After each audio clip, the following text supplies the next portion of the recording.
Hi everyone, and welcome back to my channel. This is Stitch and Thread.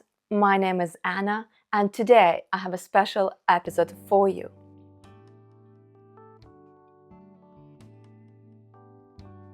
I will be talking about my visit to the Isager Yarn Store in Denmark, sharing the yarns I've purchased, as well as letting you in on my current knitting plans with that yarn. Before I dive in, I would like to say a huge thank you. I was genuinely surprised how many of you liked my first ever travel vlog about my knitting retreat with Isa in Denmark. I personally thought that maybe my knitting group would like that, and your comments and likes proved me wrong.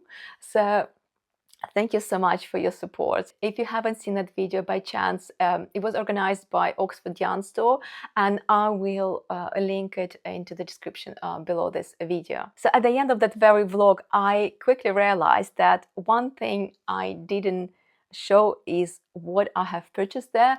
And personally, I didn't really want the vlog to be too long. It was really about the experience being there, not what I've purchased. And at first I thought I would just show my purchases in my knitting podcast, but because there are so many of them, I also do not really want to overwhelm my podcast with yarn. I kind of want to keep it more about the projects I'm doing. So I decided that Isager Yarn Store and yarn and brand deserve its own spotlight. So hence this video. The Isager Yarn Store is located in Tvørsted, in a small town in north of Denmark. It is reasonably small, but apparently in summer it is very popular with tourists. There are quite a few campsites, some holiday homes, as well as quite a large hotel very close to the beach. It is about a mile away from Tvørsted to the beach, so very close. So where I live, there aren't any physical yarn stores, so I'm kind of used to purchasing yarn online. However, I visited a few stores in London, but they're usually quite small. We know the land is very expensive in London, so they're small, they're crowded, and you do not have the same experience, it turned out, because in contrast, Isager Yarn Store is huge. It has its own standalone building. It is really spacious. It has space for all the yarns on display, all the notions, all the garments they sell there, all the books and patterns like in catalogs. It is a beautiful, very well presented yarn store. And I mean, I'm kind of wondering if in Denmark, if you maybe been to Denmark and visited other yarn shops, are they all like that? Because I feel my kind of standard kind of raised quite a bit since visiting Isager Yarn Store. But I do not know if it is maybe an exception, and I was just so very lucky. While I was there, I learned about Isager quite a few things, which apparently I didn't know before. First of all, Isager only uses natural fibers in their yarns, and the only exception to that rule is their sock blend. So they do have a sock yarn, which is 40% easy wash merino, 40% easy wash alpaca, and 20% recycled nylon. And this is the only yarn which has synthetic fibers in it. Everything else is just natural fibers. Somehow I wasn't aware of this at all, but I quickly realized that this is the case with Isager, and I decided to dig a bit deeper to find out what is this easy wash.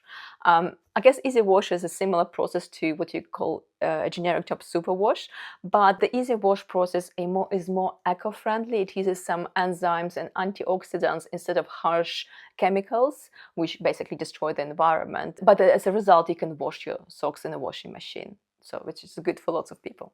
And the next point is actually sustainability. It kind of touches a bit with the first. On the last day of our knitting retreat, we had dinner with Marianne and Nels Isager, the owners of Isager Yarn brand, and Nels was asking us about how important it is for us to use organic yarns, and he also talked about them at Isager trying to have full certification of their organic, so they're 100% linen yarn, because apparently it is organic, and they know it is organic. They know there's the sources where the yarn is coming from. The linen, rather, is coming from in Italy, but apparently their acquiring certification is quite a lengthy and bureaucratic process. Oh my gosh.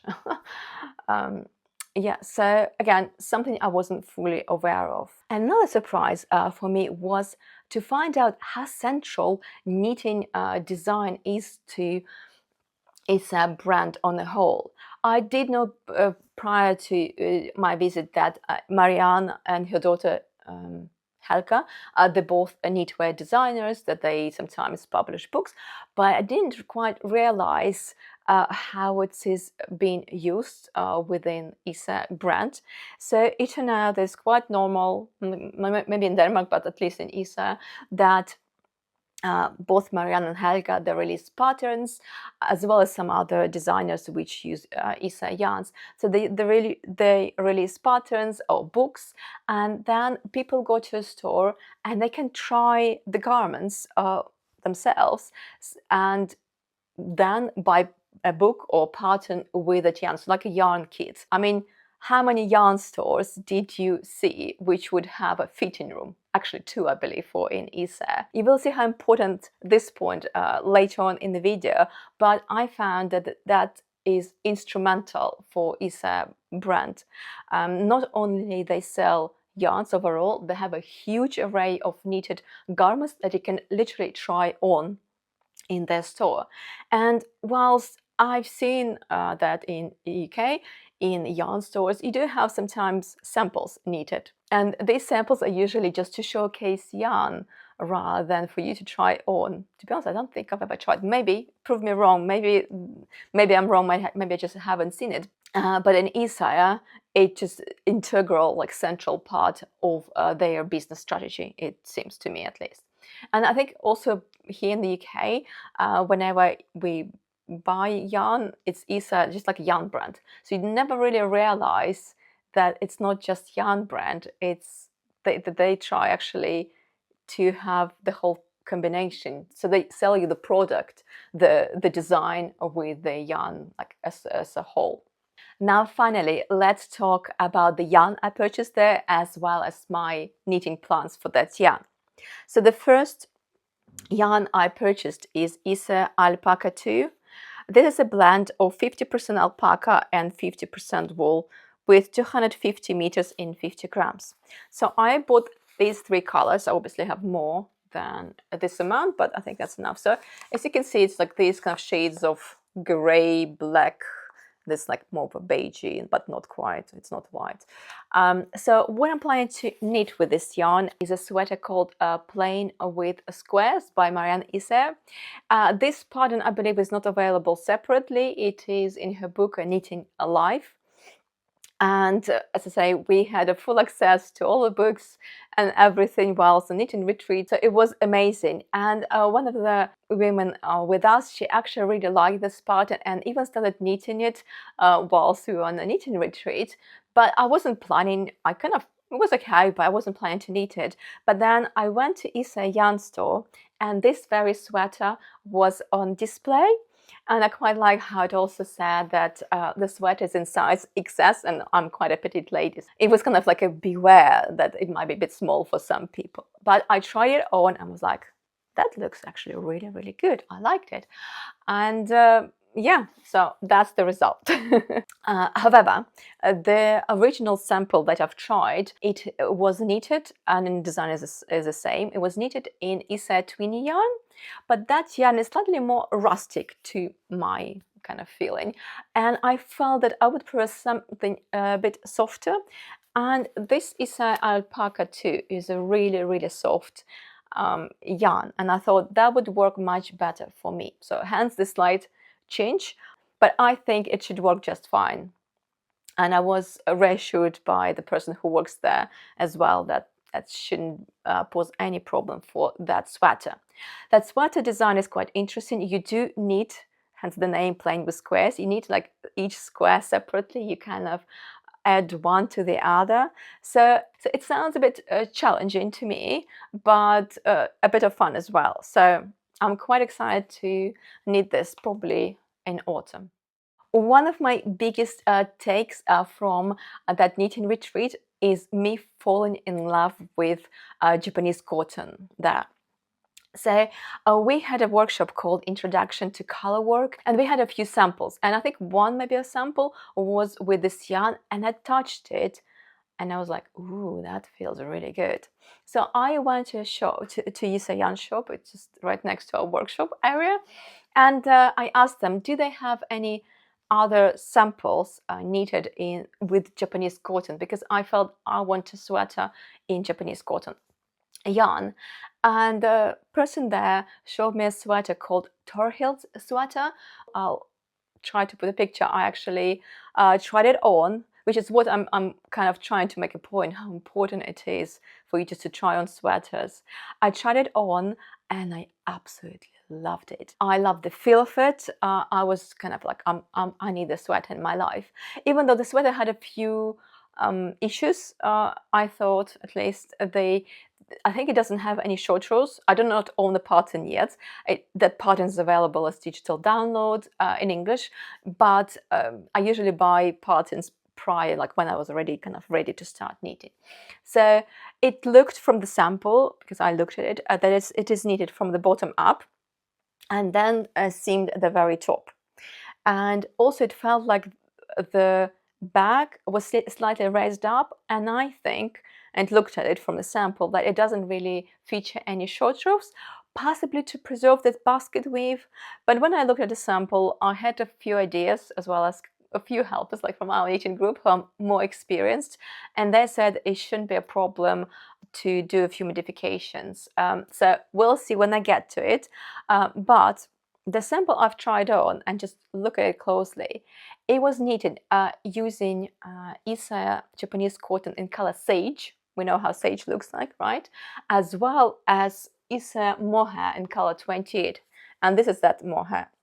Actually, you would never believe that that sweater was knitted with those two colors. I was quite baffled by that, but I also felt like after seeing that, I want also some special color. I did need quite a few samples using Japanese cotton with different mohairs, and I would like to show you just a couple, just so you can see the process. So first of all, I quite like this sample I've knitted.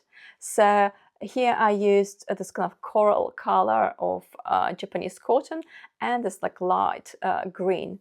So while I quite like the look of it, like the blending, it's like different colors as well, like in that sample, I felt that for myself, because I'm quite fair myself, this just wouldn't really enhance my features. So unfortunately, not for me, but I loved it.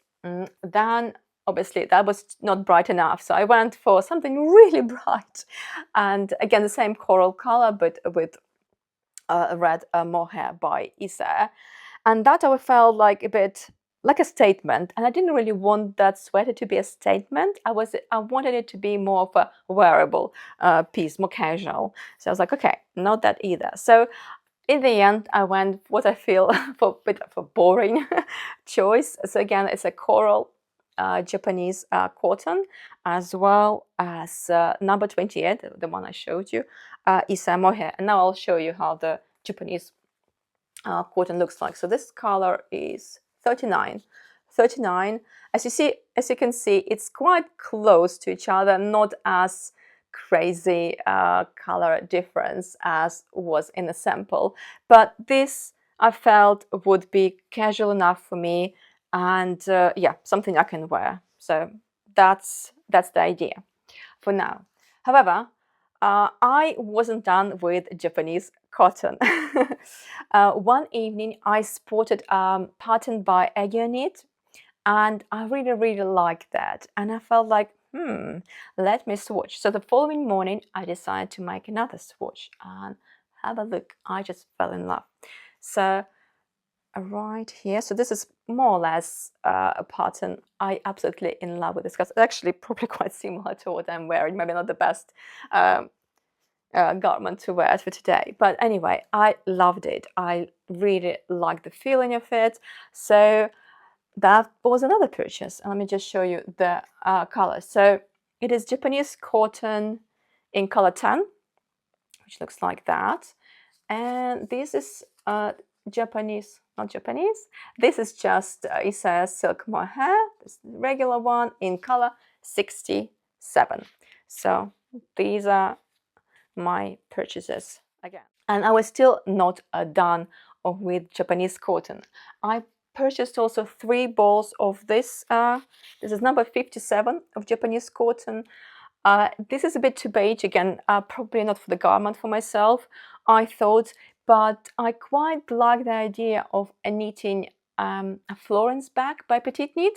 It could possibly be something else, but that Florence bag kind of speaks to me. Again, this is probably not an immediate cast on, something down, further down the line. I left Isager Yarn Store fully stocked up on Japanese cotton. A bit weird. But it should be noted that apparently Nels, Marianne's husband, he used to work in Japan for quite a few years. And apparently Marianne is also quite fond of Japanese art and culture. So maybe Japanese cotton and them stocking it, it has some kind of meaning behind as well. And finally, the last purchase, but that one was more intentional because I took with me to Denmark this ball of Holst Coast in color Kingfisher, in this kind of blue, lovely blue color, it is a blend of 55% lamb's wool and 45% cotton. And I really needed to find a mohair for it. So what I purchased is color 11 of Isager mohair. It's not a perfect blend, but I believe I made a swatch actually, and I was pretty happy with the result, how they blend together. What I'm planning to make is a MATCHA jumper by Vert. I think even before it came out, I ordered this yarn because I really, really wanted that sweater. So the question was what mohair to pair it with, and now I have it. So this would be probably quite soonish cast on, probably for this autumn, because I'm in love with this sweater. So that's probably it. Now I'm curious, I showed you my purchases. What Isager yarns have you used before? Which ones you liked? Which ones maybe you weren't so keen on? Do please let me know in the comments below. Maybe you have a favorite Isager yarn. Thank you so much for watching. Please like, subscribe, and you can follow me also on Instagram. I post my kind of regular updates there as well. And I'll see you in my next knitting podcast. Thank you again. Bye.